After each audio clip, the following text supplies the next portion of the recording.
All right, it is now 5 o'clock, so we are going to get started. So this presentation today is titled Backyard Wildlife. My name is Amanda Mulholland, and I am an AmeriCorps wildlife educator working with the Department of Wildlife. On the Q&A box, we have Scout Kirby, who is another AmeriCorps wildlife educator, and she will be moderating the Q&A box. So if you have any questions throughout this presentation, please do not hesitate to direct them to the Q&A box. If you look, it'll be in the bar. There is a Q&A little tab. And if you open that up, the Q&A box will pop up and you can just put in your question and Scout will answer it. If we have any additional questions at the end of the presentation, I will answer them live. So let's go ahead and get started. So Nevada is amazing. Nevada is the 11th most biodiverse state. We have about 3,872 species that have been found here so far. And new species are always being found every day. And Nevada is number 6 on the list of most endemic species. We have 173 species that can only be found here in Nevada. These species include the desert hole, the devil's hole pupfish, which is the most popular of our endemic species. So some of these species can be found right in our own backyards. They have learned to adapt to human activity. We tend to classify these as urban wildlife. Some species will thrive in urban environments more than others. So, they basically have to be really sneaky to do so, though.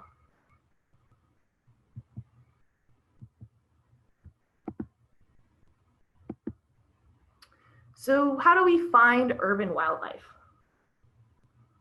Well, like I said, they have to be sneaky. So sometimes we don't even see them because they are nocturnal or they are really good at camouflaging. So if we can't see them, we might have to look for signs of urban wildlife. These signs can include tracks, scat, nests, or burrows. And this is definitely not an all-inclusive list. There are many other signs of wildlife, like trees that have scratch marks on them, collections of poop. Some animals will poop in the same area. So we're gonna start with our mammals. What is a mammal? Well, they have a backbone. All mammals are vertebrates, so they contain a backbone. They also tend to be called warm-blooded, which basically means that we create our own heat through chemical reactions within our body. They also have hair. We can see in this photo, this muskrat has hair that allows him that acts as a protectant against water and cold. So he's got that 2-layered fur. They also give live birth. However, there are 2 animals that are the exception to this rule, and that is monotremes. That's a family. And monotremes are the echidna or the platypus. These 2 are the only mammals that lay eggs instead of giving live birth. They are basically the exception to the rule. They also lactate. So as we can see here, there is a baby goat that is feeding on his mother's mammary glands. So we're gonna start with the most popular out of all of the urban wildlife, I feel, the raccoon, sometimes also nicknamed the trash panda. So the trash panda is known to be nocturnal. They have excellent night vision. That black mask over their face actually absorbs light that allows them to be able to see better in the dark. They are very good at climbing. They have human-like hands, as we can see here, that allows them to be able to grab stuff.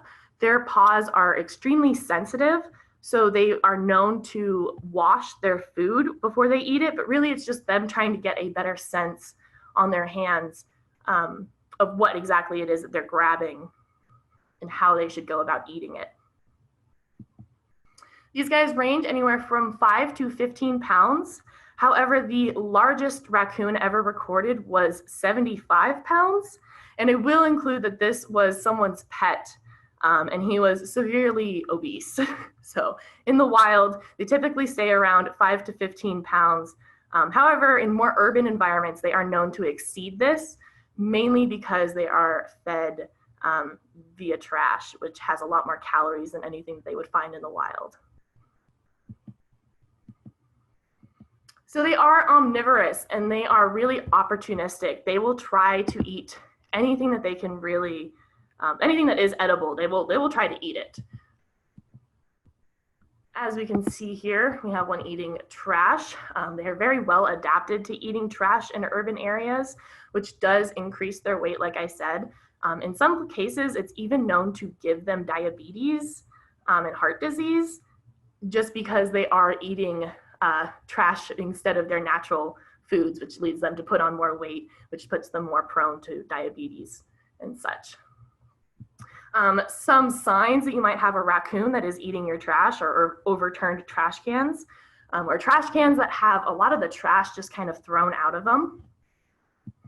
And to prevent this, you should make sure that you secure your trash cans. Try to only bring them out the morning of your trash day. So don't just leave them out overnight if you know that you have raccoons in the area. They will learn that when trash day is and start coming to your trash can on your trash day. They're very smart. So they can be found near running water. Think rivers like the Truckee River, the Humboldt River, or the Walker River. They really like wetland areas too. And they can even be found down in southern Nevada at the Las Vegas Wash or the Clark County's Wetlands Preserve. However, they are not in overly abundance as you can find them up in the north, up in northern Nevada. Definitely a larger population in northern Nevada than southern Nevada.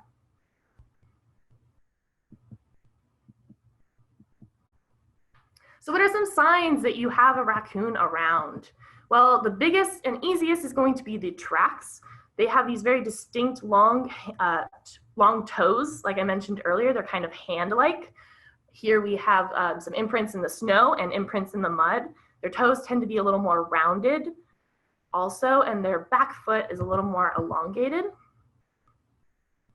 Another sign to look for is scat. So these guys tend to go to the bathroom in the same area repeatedly. This is called a latrine. Their poops tend to be about 2 to 3 inches long and are a dark tube with broken ends. You can see none of those poops are really rounded off at the end. They're kind of broken up. They also tend to have bits of undigested food, and this is very common in our urban mammals or our urban raccoons because they will be eating bits of trash that aren't always edible that will pass right through their digestive system. Our next mammal is the desert cottontail. These can be found throughout most of Nevada. They're active in the early morning, the evening, and the night. They tend to rest in the heat of the day in burrows or in bushes. They can run up to 20 miles per hour if they're really pushed.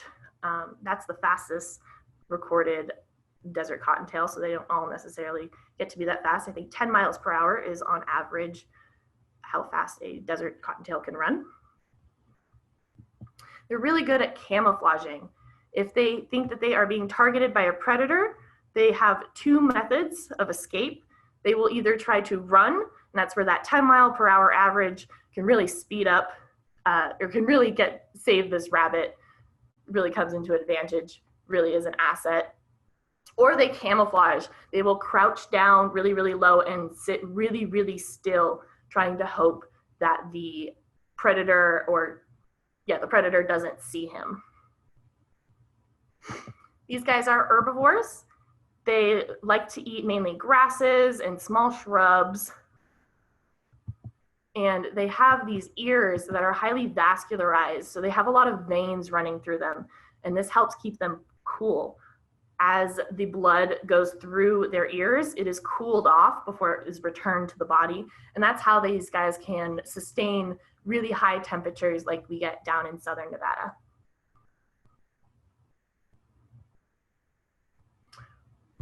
So what are some signs that you might have a desert cottontail? Well, they typically make burrows or dens. These aren't always holes in the ground. Sometimes they are little dens that they make in bushes. In the springtime, we should be keeping an eye out for patches of dead grass, especially if you haven't mowed in a while. These guys will collect together grass and make a little den for their bunnies while they have their babies. And in springtime, it's good to look around your yard before you mow to ensure that you don't accidentally run up on a baby bunny nest. Another sign is going to be those tracks. So their tracks aren't really as not distinct as outlined as the raccoon's was. In the raccoon, we could see each one of his fingers. On the cottontail, it's going to be more like little blobs. The back legs are going to be a little more elongated blobs, and you can see their stride is kind of a little bit offset. They tend to do this two, and then one back and forth, as we can see, like right here. So one of these is deer poop, and the other is rabbit poop. These tend to get kind of confused like with one another if you don't know what you're looking for. On the left-hand side, the round spherical ones, those are the rabbit poop. And if you look at it, you can see that it has like little bits of grass in it. These guys are known to eat their own poop to go through another stage of like another round of digestion, just like our ungulates will do, like our cows. They will send that undigested food back up to be chewed, and then they swallow it again. These guys, it goes through their entire digestive system, and then they eat it again, and then it goes through their system again, so they can really get all of the nutrients out of the plants, because the plants are really hard for mammals to digest a lot of times, which is why it has to go through such extensive digestive processes in most grass-eating animals.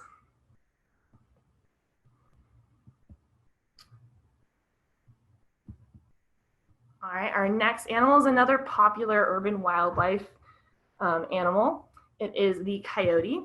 So the coyote's current range extends from coast to coast, but their historical range back in the 1800s put them mainly in Central America, not Central America, but the central US, so the middle of the US, as we can see here.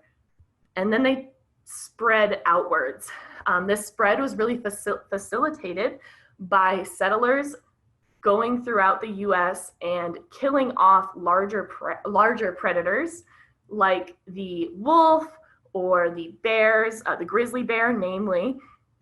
As the bigger predators had their populations reduced, it allowed these smaller predators, the coyote, to be able to extend outward into this population. So because of our removal of these larger predators, we now have coyotes throughout the entire US, and there are some cases of them even going down into Central America.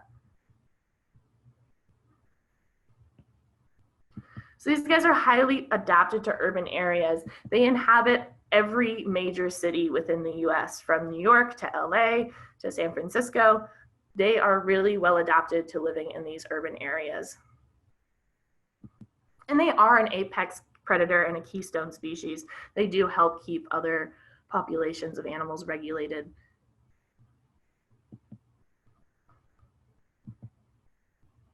So as I said, they are really well adapted to living in urban environments, and this is because they are opportunistic omnivores. So a lot of people think that they mainly eat meat, and while their diet does consist mainly of meat, they can also eat things like fruits and vegetables. So they mainly eat small mammals, carrion, so like dead things, fruits and vegetables, or garbage, like we see this coyote doing in this photo. They have a highly complex social structure. So they tend to hunt alone, but they'll defend territory as a group. These guys tend to have an alpha male and female, and only the alpha male and female will breed. But it has been found that if you remove the alpha male and female, then all of the coyotes in the pack will then go to breed. So here we have a photo of an area in Rhode Island that was highly traveled and frequented by coyotes. So some things that might bring coyotes are going to be rodents, garbage, cat and dog food. So I know a lot of people tend to put out food for their cats or their dogs, and these are attractants for coyotes. Coyote's not going to turn his nose at an easy meal. And if we look at the same neighborhood in Rhode Island, after these people stopped putting out their attractants, they removed areas where rodents might be found. They removed open garbage. So if people were putting their garbage out early or weren't securing it properly, it's another attractant. And they also advised everyone to stop feeding their cats and dogs outside and instead move that indoors. And this same neighborhood pretty much had all coyote travel just disappear.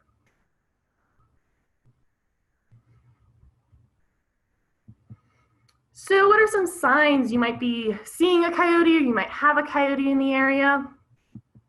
Well, that's really going to be size is the biggest one. A lot of people think that coyotes are really big, but they actually tend to be smaller than the Labrador Retriever, which we can see in this photo. Another big distinction that you see in a coyote is that they'll have this black-tipped tail as it is in the diagram.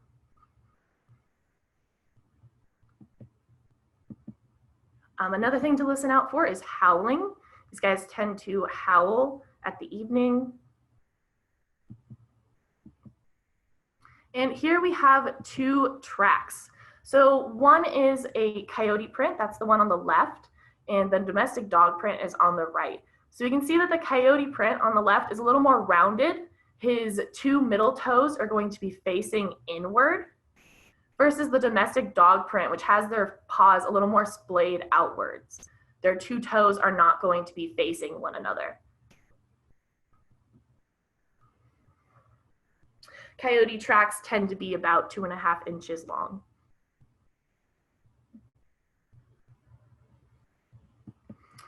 And you should also keep an eye out for scat. So their scat tends to be tubular, kind of looks like a dog poop, however, will have a whole bunch of fur typically in it, possibly even some remnants of bones. So our next section of animals is going to be reptiles.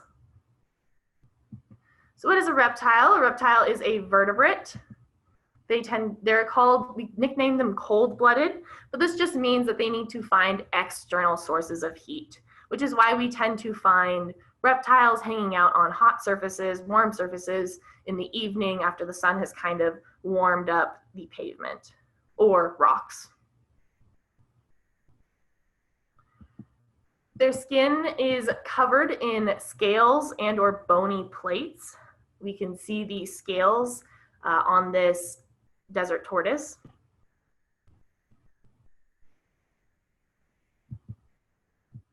And most reptiles tend to lay eggs. As we can see here, here are some turtle eggs, or sorry, tortoise eggs. They tend to lay these, but not all reptiles will lay eggs. Some reptiles, including many rattlesnakes, will give live birth. Here we have a photo of a sidewinder that has given live birth. And it's not live birth in the traditional sense. These sidewinders will hold the eggs inside of them.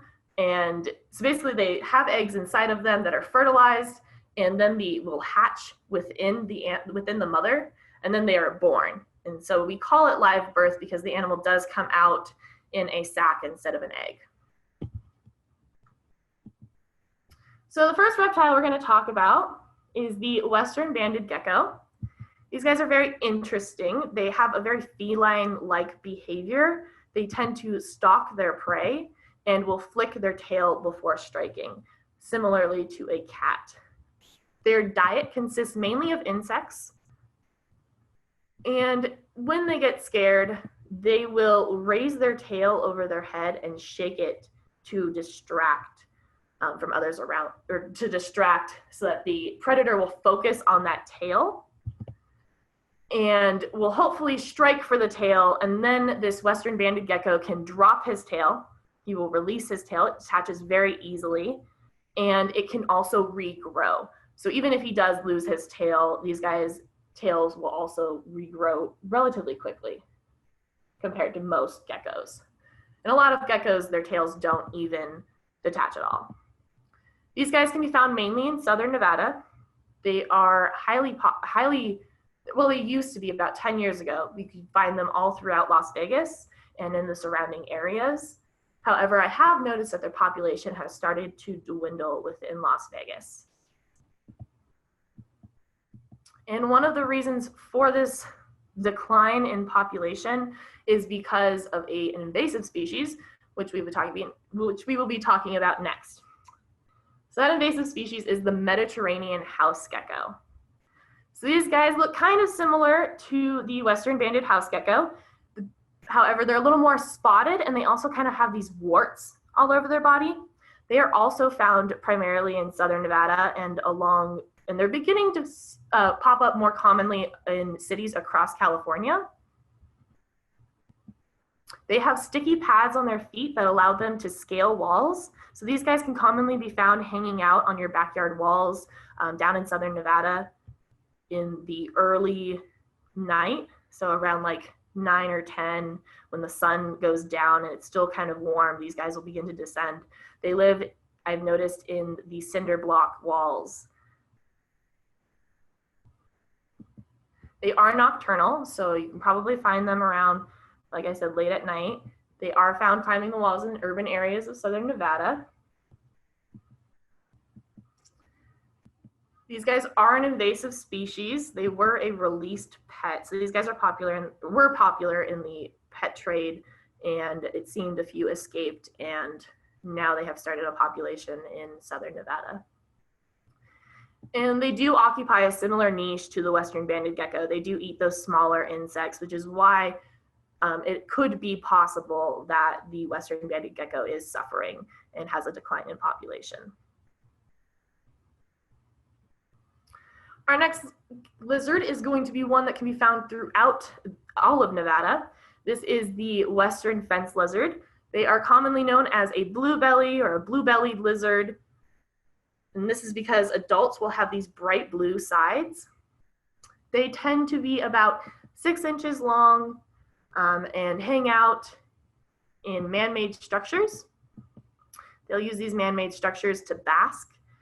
They can be found on the edges of parking lots, fences, and in rocky areas. These guys are the most common lizard that can be found throughout Nevada. Our next grouping is going to be insects. So what is an insect? Well, they are an invertebrate. So this means they do not have a backbone or a spinal column or really any bones. They are an arthropod, and they have 6 legs. Insects comprise about 80% of the animal kingdom. And insects are kind of awesome because everyone always has insects around them. We have over 91,000 insects in the US alone, and we suspect that we still have another 40,000 that we still have yet to identify. So our first insect is going to be the Jerusalem cricket. These guys are also nicknamed the potato bug. They can be found throughout all of Nevada. They have a very painful bite because of these large mandibles and powerful jaws. They are not poisonous or venomous or anything like that, but their bites do hurt. They can exert a lot of force behind those pinchers. They have 6 legs, because they are an insect. And they eat organic matter in the soil. So this is sometimes live organic matter and sometimes dead organic matter and decaying organic matter. So think mold, moss, things like that. As I said previously, they can be found throughout Nevada, and they primarily hang out under rocks or in loose, dusty soil. These guys are beneficial because they are prey for bats, skunks, foxes, and coyotes. And they have this really awesome adaptation where they can regenerate their limbs if they are eaten. So if a bat comes along and takes off one of these guys' legs, it will regenerate within a couple months. Our next insect is the vivid dancer damselfly. So the vivid dancer damselfly is our state symbol. It's our state insect. They can commonly be found flying around between mid-April and September. As their larvae live in water, they can be found near water. This can be streams, ponds, lakes, rivers. They're also found throughout Nevada. And the females are this white-gray color, not the vivid bright blue that their male counterparts are. So a lot of times people will ask, what is the difference between a damselfly and a dragonfly? Well, damselflies tend to be smaller. These guys are only about 2 inches long versus some dragonflies who can get to be up to like 5 to 6 inches long. And damselflies will also fold their wings into their body, whereas dragonflies will have them perpendicular to their body.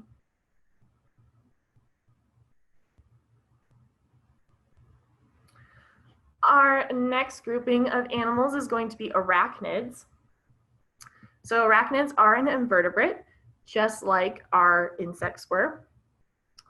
They are arthropods, and they have 8 legs. They also don't have antennae like insects do. There are about 60,000 species of arachnid throughout the world, and spiders make up the majority of that, about 60%. And arachnids are great because a lot of these species of arachnids keep pests under control. So Nevada has a lot of really interesting arachnids, but I thought I would talk about the 2 scorpions that are most commonly found within southern Nevada. And that would be the giant desert hairy scorpion. So this is the largest scorpion in North America. They are about 6 inches on average. Their sting, however, is equivalent to about a bee sting. However, some people have been known to have allergic reactions to it. But for the most part, it is advised to just clean it off and treat it like a bee sting if you get stung by one of these guys. They are nocturnal, and they're fluorescent under blue light. So they can be seen with UV rays. They kind of like look like this light blue turquoise color. They like to hang out they can be found in southern Nevada in the Mojave Desert. So this extends up to a little bit north of, like through Death Valley, north of Las Vegas, out into Pahrump. They tend to hang out under rocks, logs, and fallen trees. And they are considered a pest down here in southern Nevada. So one way to make sure you don't have any of these guys around is by keeping your yard debris free, as these guys do like to hide under rocks, logs, and fallen trees.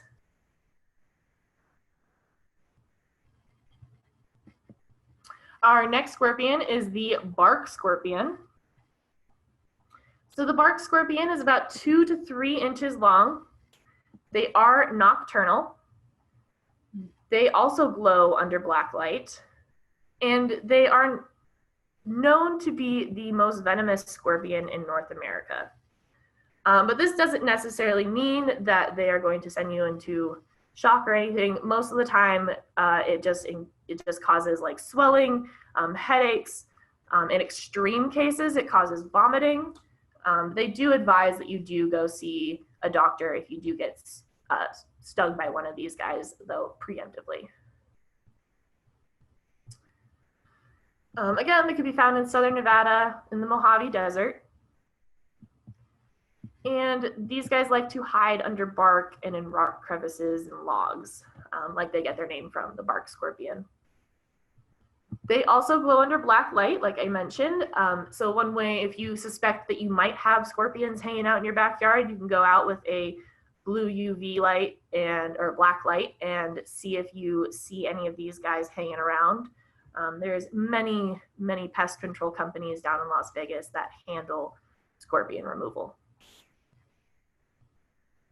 The females also have this really cool thing that they do where they carry their babies on their back to keep them safe from predators like snakes, bats, foxes, things like this. So thank you for attending this presentation today. It was just kind of a small synopsis of some of the more interesting animals that I don't feel like are really talked about that much, but are commonly found throughout Nevada or in certain parts of Nevada. If there are any additional questions, feel free to ask them now, or if you have any comments or concerns or any other questions that you would like to direct to me, here is my email. Please feel free to ask any questions.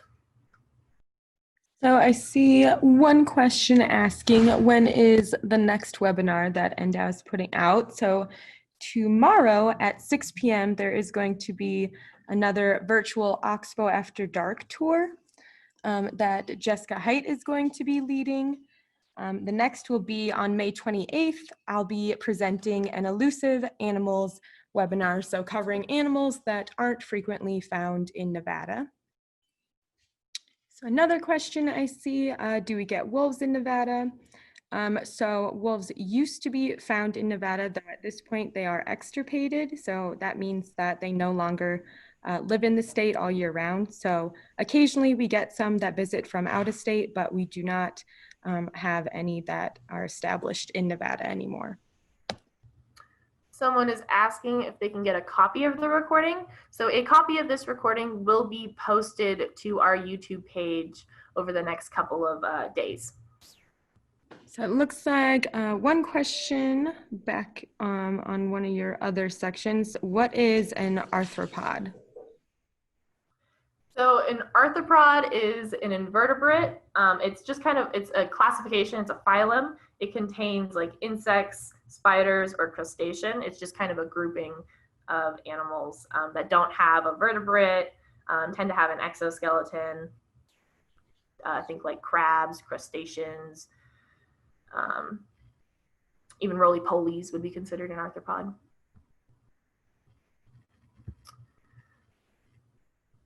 Someone asked if we will be doing a webinar on birds that might be found in Nevada backyards. So we are planning on doing a series on birds found in Nevada in general, planning on doing it by grouping. So doing a webinar just on game birds, and then a webinar just on waterfowl, webinar just on finches, on warblers. That is planned to be coming in the future. All right. Someone had a question about our rattlesnakes. So I guess how venomous are our Great Basin rattlesnakes? So our Great Basin rattlesnake is the least venomous out of all the rattlesnakes in the US, but they are still venomous. So it is a good idea to seek medical attention if you suspect you were ever bit by a Great Basin rattlesnake. And then I guess the last question has to do, someone found a bird nest in their backyard and they haven't seen the bird there in a day or two. And do you have any ideas where that bird might have gone or why it hasn't returned yet? So I would keep an eye out for her, see if she comes back. There are many reasons why she might have not come back. The most likely is possibly that she passed away. However, if you do see like fledglings or baby birds in the nest and you don't see anyone coming to take care of them like any other birds coming to take care of them, you can contact our urban wildlife coordinator, Jessica Wolf, and she can get you in contact with a rehabber who might be able to raise them.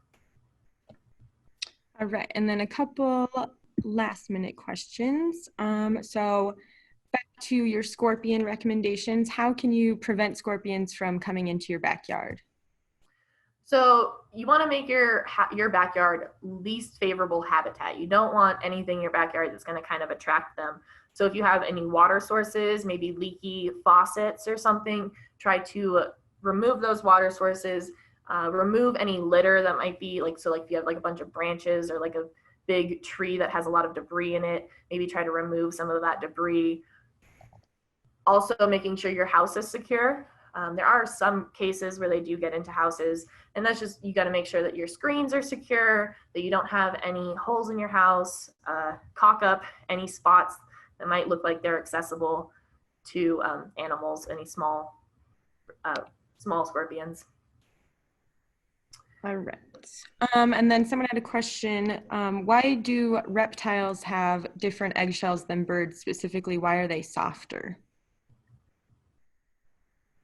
So I'm not entirely 100% sure, but I think it's because they contain less calcium. I think that was what it was. And also, yeah, I think it's just because they contain less calcium than the normal bird egg.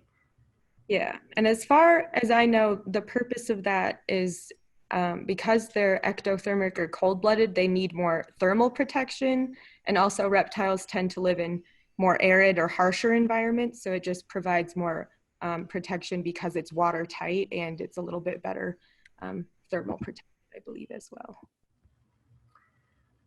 So someone asked, why do scorpions sting? So it's the same reason why an animal might bite you. It's mainly just for protection. We are very large, and if they think that if they see us, they'll probably just think that we are a predator. So it's really just to try to protect themselves, to really dissuade us from harassing them anymore.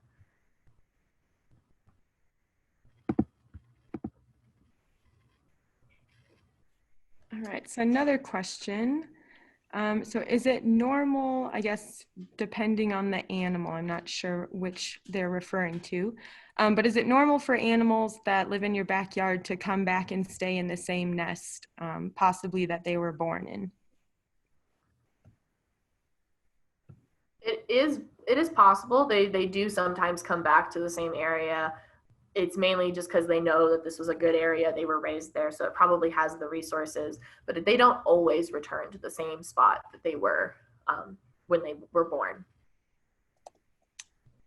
Also, what are some recommendations you have for someone if they come across a coyote? If you come across a coyote, the best thing is to try to make yourself as aversive as possible. We want to make sure that these coyotes, when they see a human, they are scared and they are deterred. So we really suggest that you yell at them, maybe throw some rocks at them. We want to try to keep our coyotes and our urban wildlife scared of us, because if they're not scared of us, we're more likely to have incidents. But we don't typically have very many really any coyote attacks here in the US, or maybe in Nevada. Someone asked, what color is a female scorpion? So they're going to be the same color as their male counterparts, so that tan kind of brown color. So it looks like we have answered all of the, oh wait, some more questions. Someone is saying, what color is a male arachnid? So that really depends on which arachnid we're talking about. The female black widows will be that black bright color, whereas the males will be smaller and kind of brown, but it really does depend on species. So someone asked if we've noticed a change in the range of the black wood boring bee or wasp. They are common to southern Nevada. She thinks that she's seen them in northern Nevada. I have definitely seen them in northern Nevada as of late. So I do not know if they've like extended their range, or if maybe they've been having more favorable years, allowing them to be in northern Nevada more than they were previously. But I will definitely look into it. That's very interesting, and I will be looking into that more. And then referring to the elevation that scorpions can get up to, from what I am seeing, they usually don't get above about 5,000 meters in elevation, it looks like. Yeah, they tend to be found more in the low desert. All right. It looks like you have answered all your questions, Amanda. Wonderful job today. Thank you, thank you. And as I said earlier, this presentation will be posted to our YouTube page. All right, so I hope you guys all have a wonderful day, and I will be ending this chat now. Thank you all for joining me today.